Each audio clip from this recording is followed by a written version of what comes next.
एक गांव में श्यामू नाम का एक किसान रहता था। उसकी पत्नी सीता बहुत ही चालाक और सख्त स्वभाव की थी। उनके एक ही बेटे का नाम था मोहन। मोहन की शादी गीता नाम की एक सुशील, समझदार और होनहार लड़की से हुई। गीता घर का सारा काम बहुत मेहनत और लगन से करती, लेकिन सास सीता उसके काम में हमेशा कोई न कोई कमी निकालती। सीता का दिल अपनी बहू के लिए बिल्कुल नहीं भरता था। वह हमेशा गीता को नीचा दिखाने का मौका ढूंढती रहती। एक दिन सीता ने एक चाल चली। उसने गीता को एक मुट्ठी चावल देते हुए कहा, लो, इन चावलों से ऐसी खीर बनाकर दिखाओ जो पूरे गांव को खिला सके। अगर नहीं बना पाई तो समझ लो ना तुम्हारी औकात क्या है। यह सुनकर गीता हैरान रह गई। यह तो नामुमकिन सी बात थी। उदास होकर वह अपने कमरे में बैठी सोच रही थी कि तभी उसके पति मोहन आ गए। उन्होंने गीता का उदास चेहरा देखा तो कारण पूछा। गीता ने सारी बात कह सुनाई। मोहन समझदार था। उसने मुस्कुराते हुए कहा, घबराओ मत, तुम्हारी समझदारी इस चुनौती को आसानी से पार कर लेगी। अगले दिन गीता ने वह एक मुट्ठी चावल लिए और गांव के सबसे सम्मानित बुजुर्ग के पास गई।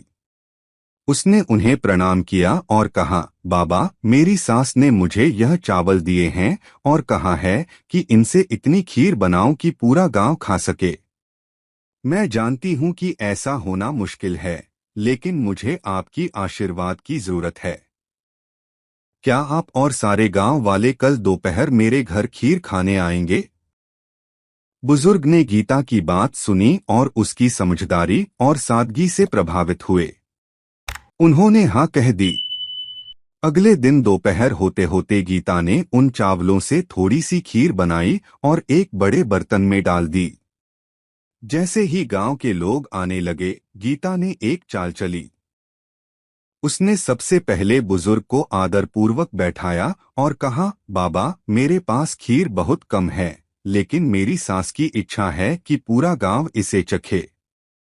क्या आप सब अपने अपने घरों से एक एक कटोरी दाल, चावल या सब्जी ला सकते हैं? हम सब मिलजुल कर एक साथ भोजन करेंगे। इस तरह यह खीर हर किसी के भोजन का हिस्सा बन जाएगी और सास की इच्छा भी पूरी हो जाएगी। यह सुनकर सभी गांव वाले गीता की समझदारी पर मुग्ध हो गए।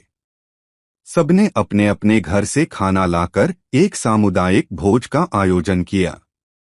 गीता ने थोड़ी सी खीर हर किसी के कटोरे में डाल दी और इस तरह पूरा गांव उस विशेष खीर का स्वाद चख सका।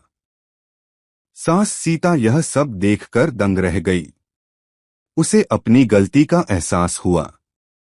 उस दिन से उसने गीता को कभी नीचा नहीं देखने दिया और उसे अपनी बेटी जैसा प्यार देने लगी।